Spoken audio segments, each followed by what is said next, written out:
Amen. Amen. Hallelujah. So makikita po natin dito ang John po ay, ang tema po niya, overhead, is, ang pinapatunayan po niya pag binasa niyo ang buong tema ng John is si Jesus Christ is the Son of God. At ang kanyang main text ng is sabi nga doon sa John 3:16 na alam natin is, for God so loved the world that He gave His only Son. So tinutukoy doon is si Jesus Christ, that whosoever believe in Him shall not perish but have eternal life. So ang John, pag binasa natin, ay kiniklaim niya si Jesus Christ, He is the Son of God.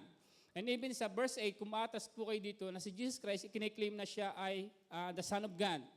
And ang John 10:10 po, isa po ay figure of speech. Hindi natin pasabihin na parable. Or ang Panginoong Jesus po ay siya po ay nagbibigay ng isang illustration, amen, sa isang pangyayari. At ang pangyayari po yun ay makikita natin sa verse 9.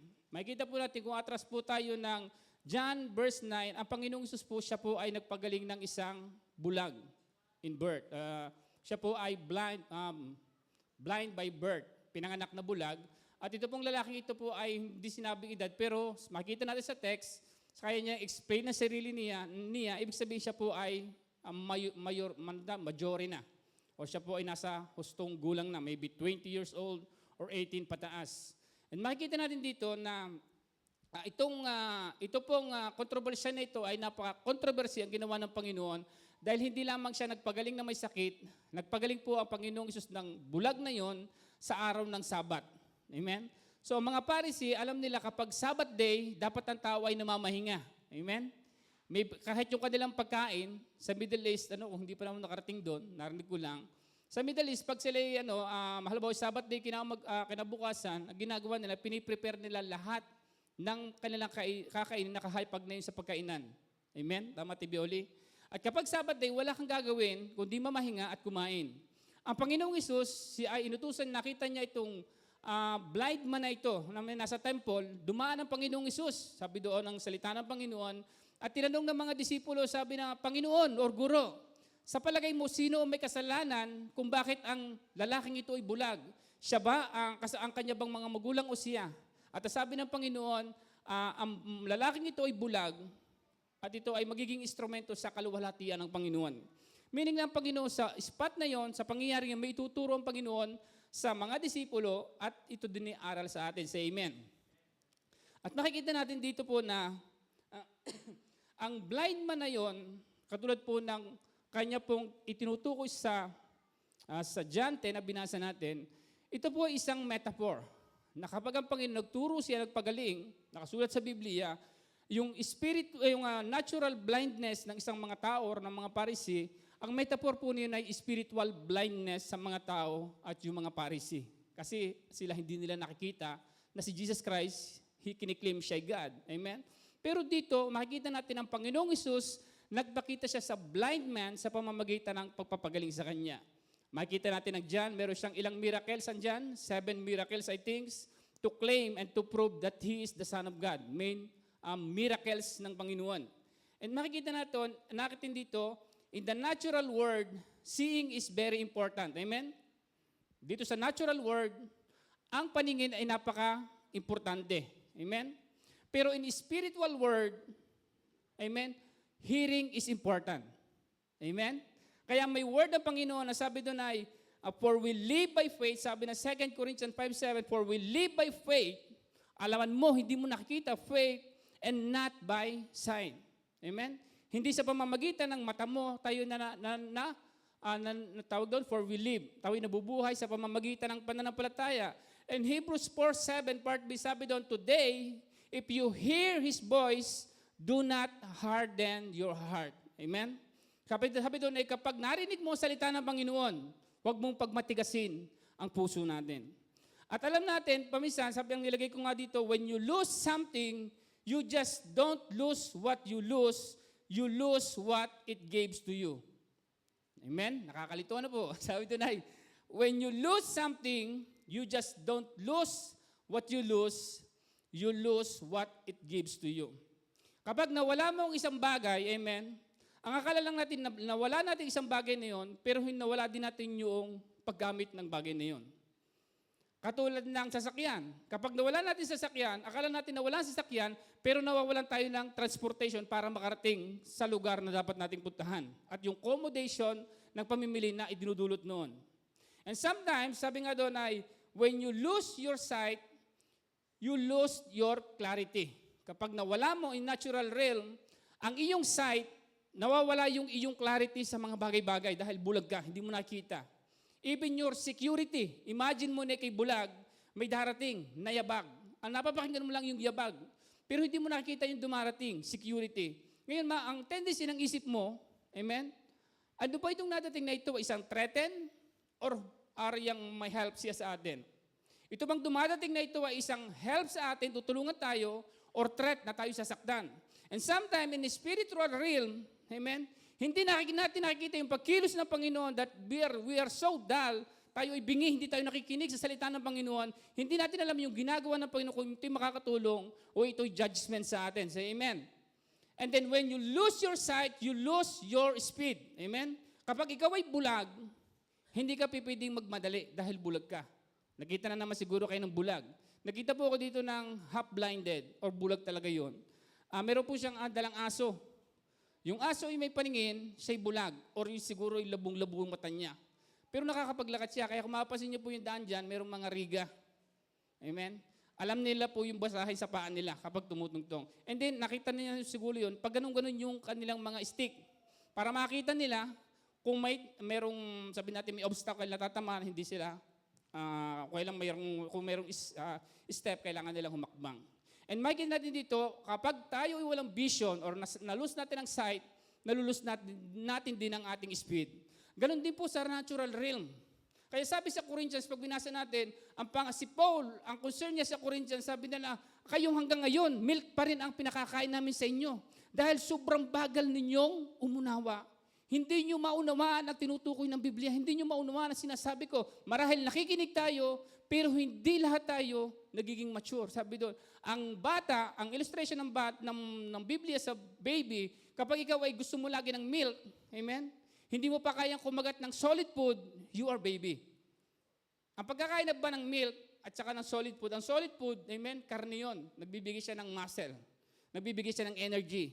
Pero ang milk, amen, imagine mo milk, ang in a way na kapag ikinakaw po, kukuha ka lang salita ng Panginoon, dinaalis ka na, and the next Sunday, parehas ang gagawin, uupo ka, and then kakainit ka ng salita ng Panginoon, ikaw ay ininom mo pa yung milk.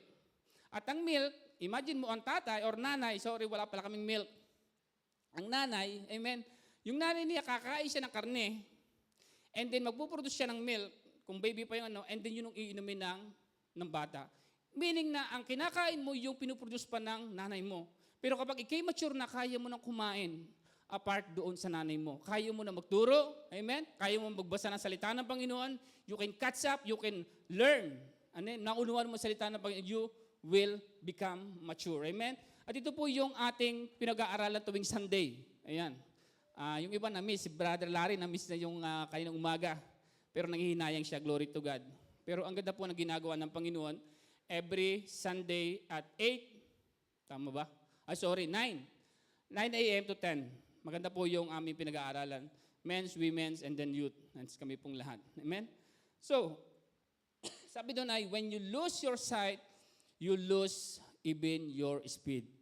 And then, it is true in natural world, and it is also true in the realm of the Spirit.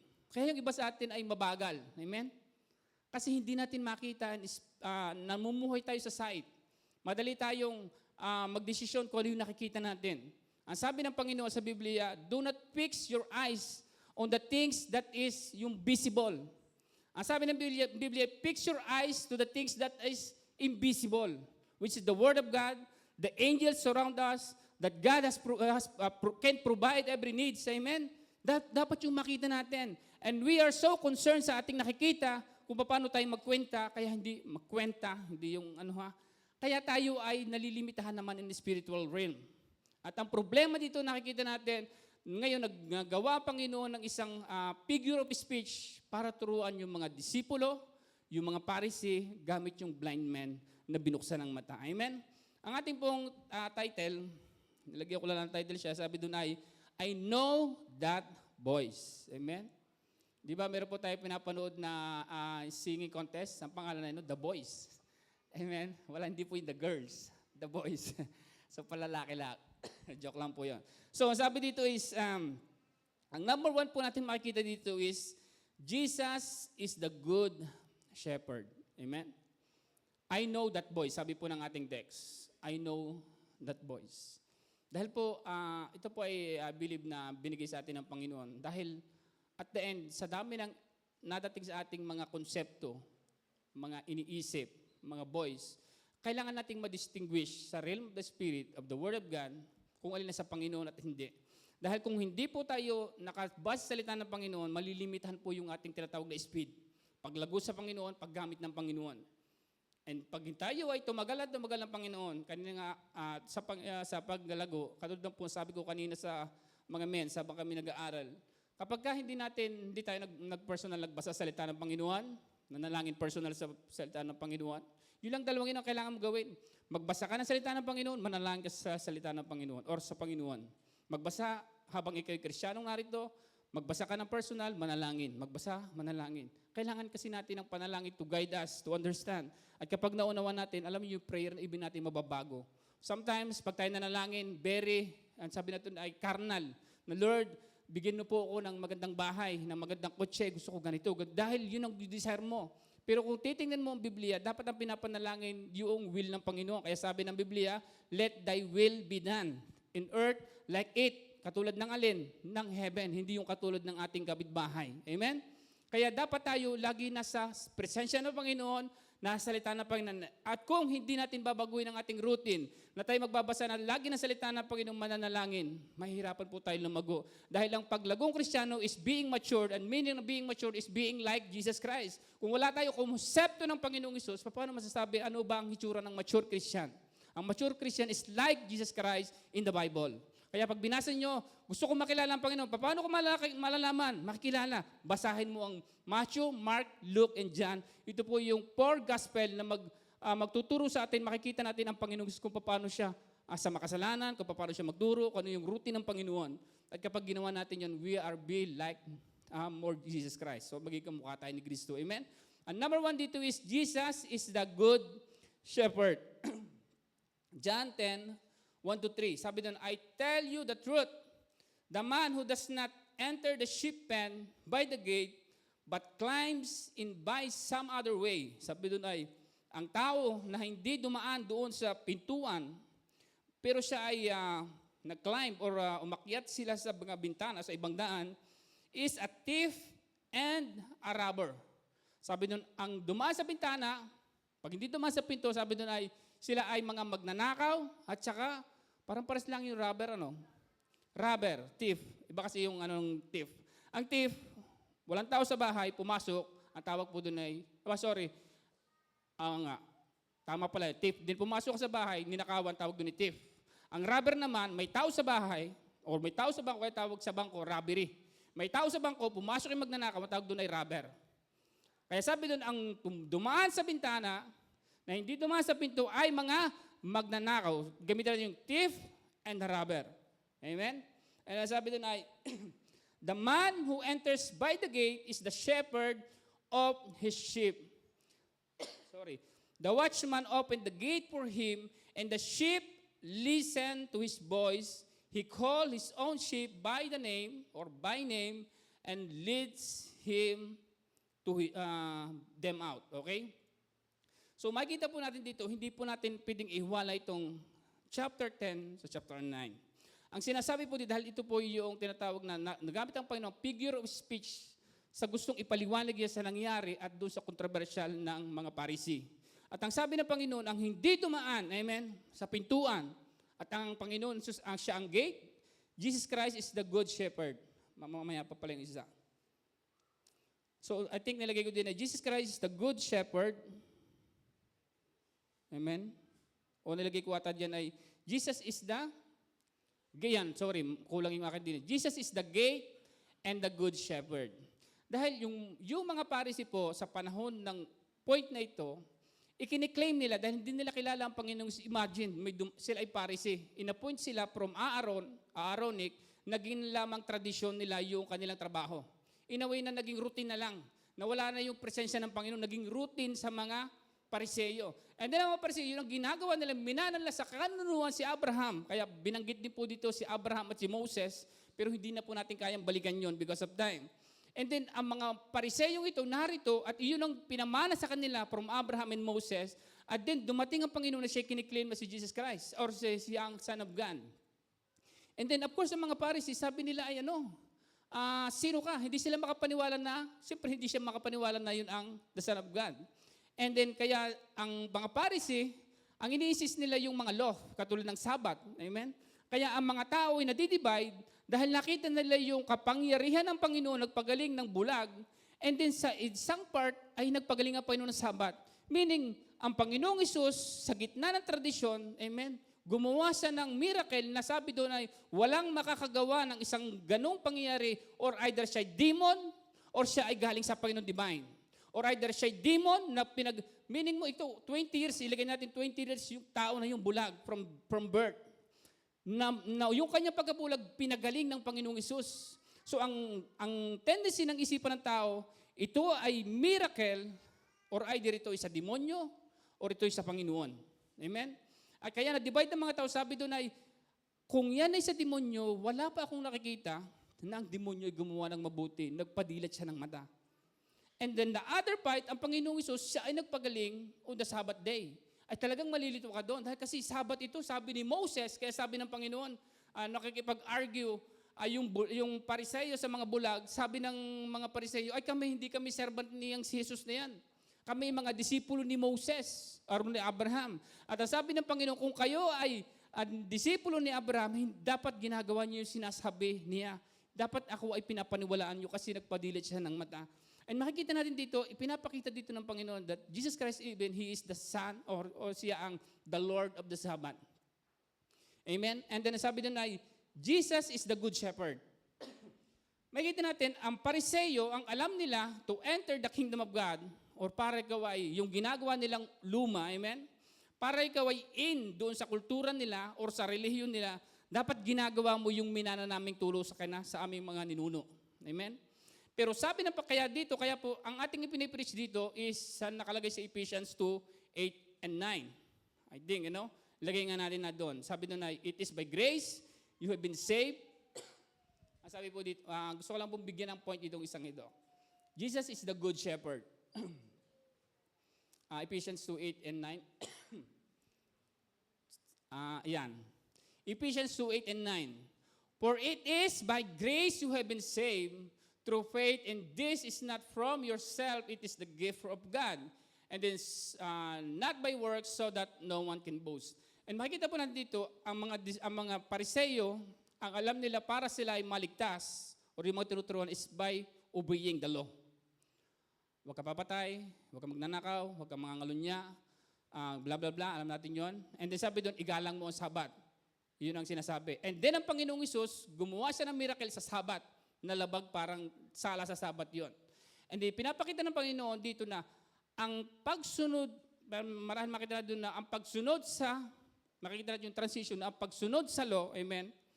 Sabi doon, para bang ang ibang tao, sinasabi nila na para maligtas sila, ay para gumawa ng mabuti. Parang ang dating doon, nadaan ka sa bintana. The way para makaligtas ka sa Panginoon, kailangan mo dumaan sa door. Kaya po yun ang sinabi natin, gusto ko sabihin sa inyo. Jesus is the gate and the shepherd. Kung gusto mong mapunta sa langit, walang mabuting gawa o relihiyon ng mga ninuno natin na makapagliligtas sa atin. Say amen. Kundi lamang sa ginawa ng Panginoon sa krus ng Kalbaryo, tatanggapin natin yung ginawa ng Panginoon sa krus ng Kalbaryo at tayo maliligtas. He is the gate and He is the shepherd. Dalawa yun. The gate meaning pintuan, and shepherd dapat siya mag-guide sa iyo. Dalawang bagay po yun. Amen? Hindi ibig sabihin nakapasok ka na, parang umasta ka ng dapat mong astahin. We have the gate and you have even the shepherd na siya yung mag-guide sa atin. And sabi din ng John 10:13, 11 to 13, John 10:11 to 13, I am the good shepherd. The good shepherd lays down his life for the sheep. The hired hand is not the shepherd who owns the sheep. Tumulong ba ako? Sabi doon, I am the good shepherd lays down his life for the sheep. The hired hand is not the shepherd who owns the sheep. So when he sees the wolf coming, he abandoned the sheep and ran away. Then the wolf attacked the flock and scattered it. Amen? So makikita natin dito, and then 7:13, the man runs away because he is the hired hand and cares nothing for the sheep. And dalawa pa rin po tinutukoy dito ng Panginoon. Si Jesus Christ at yung tinutukoy yung mga pariseyo. Yung tinatawag mga hired men. Hindi naman talaga nila ipagtatanggol ang mga tao. Ang gusto lang nila yung insist yung kanilang kultura, yung kanilang posisyon, at yung kanilang authority yung binigay. So, Jesus is the gate and the shepherd. Amen? Kaya po tayo po'y gumagawa, lagi po namin inuulit-ulit ito, na huwag nating mag-transit sa ating isipan, huwag mawala. Na tayo po'y gumagawa ng mabuti, hindi para tayo maligtas. Para bintana po ang pinapasukan nyo. Kaya po, kapag tayo ay ligtas na, sa amen, tayo ligtas na kaya tayo gumagawa ng mabuti. On that way, pumapasok tayo sa pinto. Tayo ligtas na dahil sa ginawa ng Panginoon sa krus sa Kalbaryo. Ulitin ko po yung dating sinabi ko, ang pagkamatay ng Panginoong Hesus sa krus ng Kalbaryo is, ang tinatawag doon ay substitutional death. Substitutional death. Meaning, tayo dapat ang mamatay doon dahil tayo makasalanan. Nung tayo ibubulid na lahat sa impyerno, ang Panginoon, sabi ng Panginoon, substitution. Amen? Sabi ng Panginoon, ako diyan sa cross, babayadan ko ang lahat ng inyong kasalanan. Amen? And then ako mamamatay sa inyong kasalanan. At ngayon, lahat ng tumanggap sa Panginoon, yung bayad na yon, amen, yung binayadan ng Panginoon sa kasalanan, itatanggapin as a gift. Kaya sabi doon, ang pagpunta sa langit ay may bayad. Agree ako doon. Pero ang aking duktong doon, ang bayad doon ay binayadan na ng Panginoon. Hindi ko na kailangan bayad kasi bayad na yun ng Panginoon sa krus ng Kalbaryo, palakpakan natin ng Panginoon. So, ibig sabihin, yung kasalanan natin lahat may bayan na pagpunta sa langit at binayadan ng Panginoon at kung gusto mong makalibre, papunta sa langit, kailangan mong tanggapin ang Panginoong Hesus. At pag tinanggap mo ang Panginoong Hesus sa gate, kailangan ka din ikaw magpa-shepherd sa Panginoon. The way you live, the way yung principle, kailangan mong baguhin. Kaya kami po ay humahanga sa lahat ng nag-undergo ng water baptism, Sister Jane, si Calvin, at si Carla, at saka si Sister Joanne. Palakpakan natin sa Panginoon. Marahil sa akin, sa amin, na kami Kristiyano sadya, walang problema na kami mag-undergo ng water baptism. Pero sila, even si Carla, nag-testimony, confirmation, na kahit na ano pang sabihin ng ibang tao, hindi ka mag-anak. Sabi ni Carla, wala akong pakialam kasi nakita ko na yung gate and the shepherd. Pumasok na ako sa gate at ang sabi ng shepherd, pumunta ka sa tubig, pupunta ako. Dahil nagpapagaid ako sa shepherd. The gate and the shepherd. Amen? Hindi mo pa pwedeng ihiwalay ang sarili mo. Amen? Kung ikaw ay nasa pen ng Panginoon, kung ikaw nasa flock ng Panginoon, you must have a greater shepherd, which is Jesus Christ and His Word. Amen. Papagod na ata ako. Binibilisan ko na dahil mamaya may meeting pa. Okay, number 2 is, disciple knows Jesus' voice. Amen? Disciples knows Jesus' voice. And John 10:14 to 15, ang sabi doon ay, I am the good shepherd and I know my sheep and my sheep know me. Sabi doon ay, ako ang good shepherd, I know my sheep and my sheep knows me. Sabi doon ay, ang aking tupa ay kilala ko ang kanilang boses at ang tupa kilala ang aking boses at ako'y kilala ko ang kanila. And then 15, and just as the Father knows me and know the Father, I lay down my life for the sheep. Very interesting po ito habang akin pong pinapound itong word na ito. Sabi doon ay, I am the good shepherd and I know my sheep and my sheep know me. Sabi doon ay, kilala ko ng aking tupa at ang aking tupa ay kilala ako. Amen? Kaya makikita natin, kung babalik ulit tayo sa verse 9, na yun ang tinutukoy ng Panginoon, yung lalaki na bulag, amen? Kilala niya or alam niya ang ginawa ng Panginoong Hesus. Kaya nung kausap niya ang pariseyo, amen, kaya yung tinutukoy na thief and the robbers, gustong alisin or gustong nakawin yung ginawa ng Panginoon. Kaya kung alam mo at maranasan mo ang Panginoon, sabi doon, my sheep know my voice. Alam mo sa sarili mo kung ano ang ginawa sa inyo ng Panginoon at hindi ito kayang bawiin ni naman. Kaya nilagay ko po din doon ang isang sabi doon ay, when you have the true experience with God, let nobody fool you. Kapag ikaw ay mayroong totoong encounter, relasyon sa Panginoon, huwag mong hayaan na dayain or nakawin ng nakapagiligid sa iyo. Kung alaman mo, ipinagaling ka na ng Panginoon, humingi ka ng panalangin sa mga pastor o kapatid, huwag mong hayaan na i-deceive ka ng mga kaaway dahil the thief comes to steal, to kill, and to destroy. Amen? Ang kaaway, gusto lagi tayong alisin. So of course, si Satan yung naggamit ang mga Pariseo, kung tingnan natin konteksto, yun ay ginagamit para dayain. Yung miracle yung ginawa ng Panginoon. Kaya kapag tayo minaranasan na sa Panginoon, huwag mong hayaan na nakawin ng logic ng mga tao.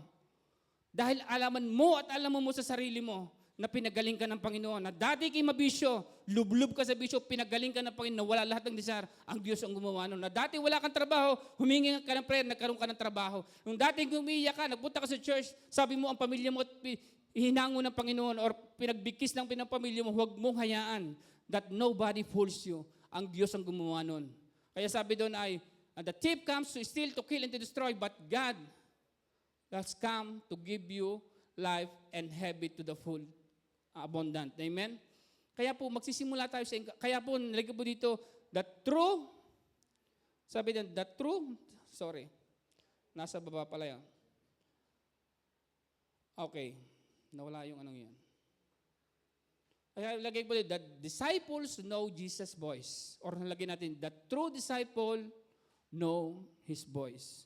Ang totoong nakakilala sa Panginoon, ang totoong naka-encounter sa Panginoon, alam mo, kilala mo ang Panginoon. Dahil alam mo at alaman mo na dati kay bulag, hindi mo makita ang mga bagay. Pero nung nag-miracle sa iyo ang Panginoon, nakita mo ng maliwanag at hindi na mawawala sa iyo.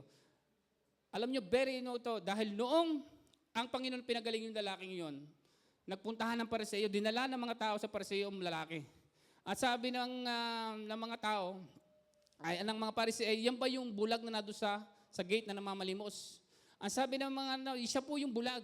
Ang sabi, tinanong, bakit ipaliwanag mo kung bakit dumilat ang mata mo? Ang sabi ng lalaki ay, meron pong isang lalaki na tinawag ako para praise at ako ay nilagyan ng putik sa mata at pinablublob ako dun sa ilog ng Siloam at ako po ay gumaling. Ang sabi, sinong lalaki? Hindi ko propeta po ata yun. And then, dahil hindi maniwala at alam nilang si Jesus ay nagpapagaling, hindi sila maniwala or ayaw nilang maniwala, in another word, nagpunta sila sa magulang. At ang magulang tinanong nila, ito ba'y talagang anak mo?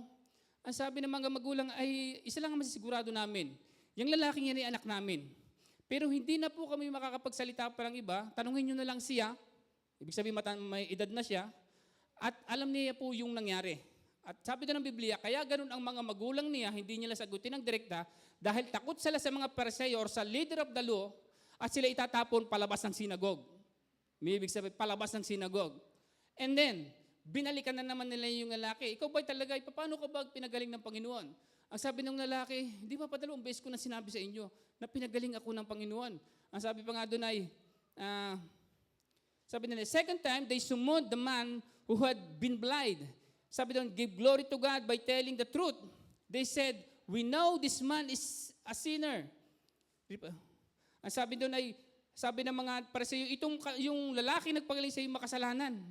Parang nililito din yung lalaki. Ang sabi ng John 9:25, sabi ng lalaking bulag, he replied, whether he is a sinner or not, I don't know. One thing I know, I was blind, but now I see. Hindi po maikakila kahit ano pang sabihin ng tao. One thing ang alam niya, dati ako'y bulag, pero ngayon ako'y pinagaling ng Panginoon. At kapag ikaw dati ay bulag, hindi mo makilala ang Panginoon, hindi mo makita ang kabanalan ng Panginoon. Amen? Pero pag alam mo pinagaling ka ng Panginoon, at alam mo niyo nangyari dito, nung indineclare niya, and then nagkausap pa sila at pinagtatagol niya ang Panginoon. Alam mo ginawa sa lalaking ito? Amen?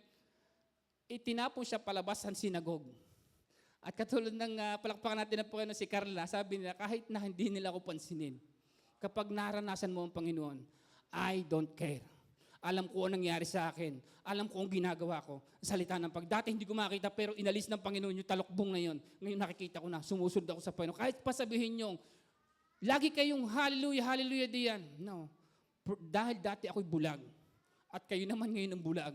Kaya kami ginaganyo, kahit na kumapatapon ng synagogue, I don't care. Dati ako'y bulag, but now I see. And sometimes the problem to us, and we are blind spot. Hindi natin makita. Hindi natin makita ang Panginoon. And I believe ngayong araw na ito, amen? Paliliwanagin ng Panginoon ating mata, amen? Hallelujah. And then sabi doon ay,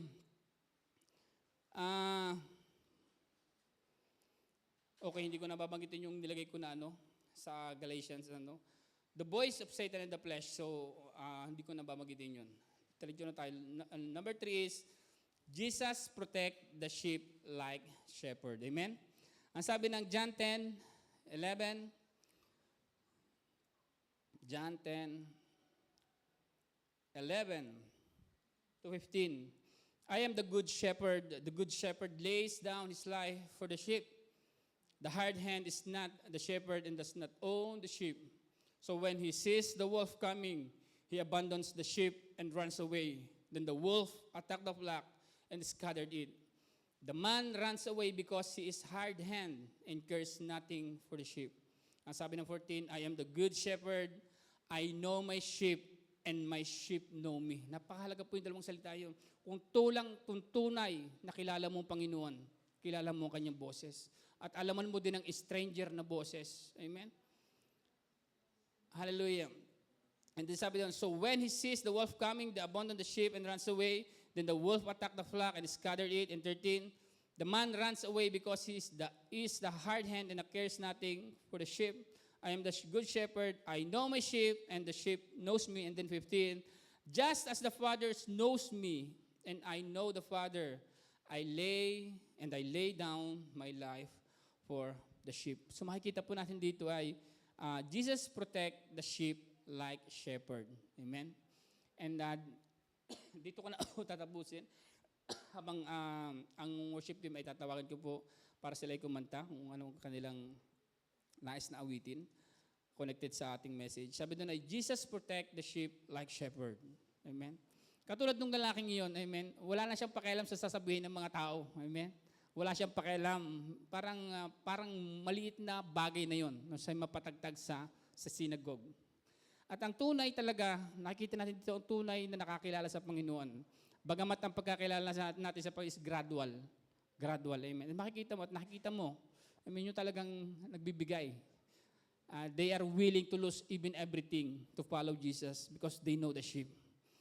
And when nakikita nila ang Panginoon, and sometimes Lord, kaya o sila ang mesadyong exaggerato, o sila ako kami yung medyo hindi nakakasabay sa kanila. Amen? Parang nagkakaroon ko pa minsan ng kaisipan nun.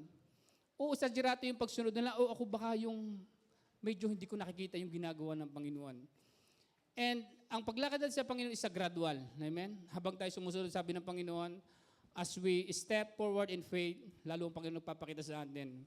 And iniisip ko habang binubuo natin itong ito, siguro sometimes kaya hindi tayo makasunod sa Panginoon sa ilang area because we are blind-sided or meron tayong mga blind spot. And katulad ng as Jesus protect the sheep, a shepherd, sa 1 Samuel 17:34 to 36, nung sinasabi ni Saul na nung lalaban si David, kay Saul, sabi niya, ay kaya mo bang lumaban? Bata ka. Napakaliit mo. Parang hindi ka match ni Goliath, ang laki ni Goliath. And sabi ni David, ako po ay may alaga akong mga tupa. At kapag yung aking tupa ay pinapastol ko, and then mayroong leon na lumapit doon sa tupa. Amen?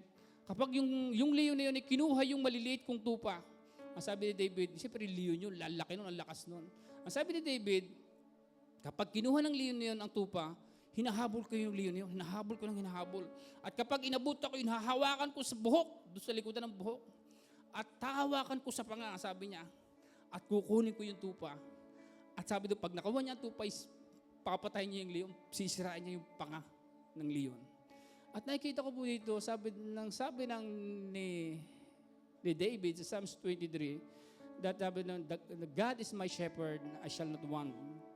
At kung sabi doon, ang sinasabi ni David, kung paano kung ako, nung unang ako'y bata pa sa mga tupa ko, kung paano kinukuha ng leon, ang sabi ni David, kung ako'y ganun sa mga tupa ko, pinapatay ko yung leon, ang sabi ni David, ganun din ako sa Panginoon, sa dami niyang naranasan sa Panginoon.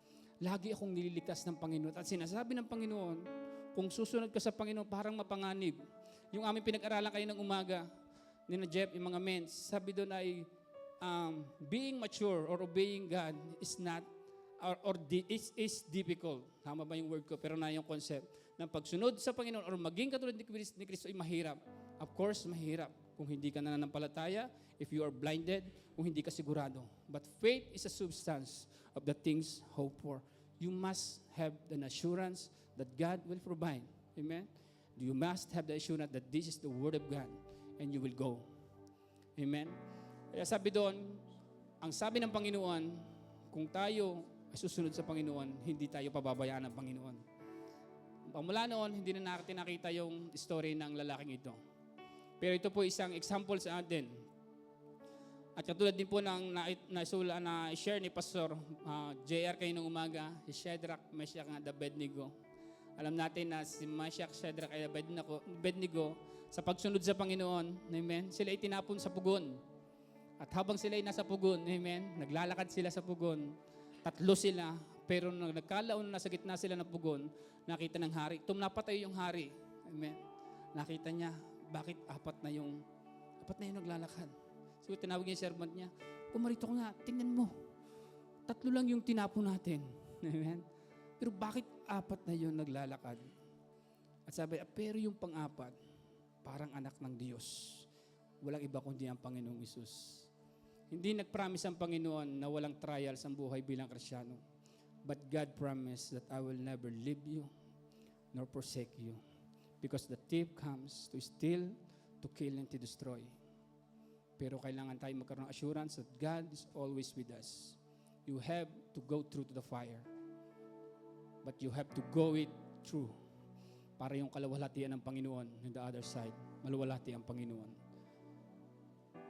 Today, if you are blind and you don't see it clear, I feel like there's something that blocking your understanding. You need Jesus in your life. Amen? Sometimes may ginagawa kang kasalanan na parang normal lang sa iyo. Hindi mo makita ng ayos. Something may blind spot ka. Pero tinatawag tayo ng Panginoon, gusto kong makita mo ng maliwanag ang Panginoon. Kapag nakita mo siya, madali ka na mag-desire. Madali ka na mag-action. Pero ang Panginoon, nasabi ng 2 Corinthians 3:14, but their minds were dull. For to this day, the same veil remains when the old covenant is read. It has not been removed because only in Christ it is taken away.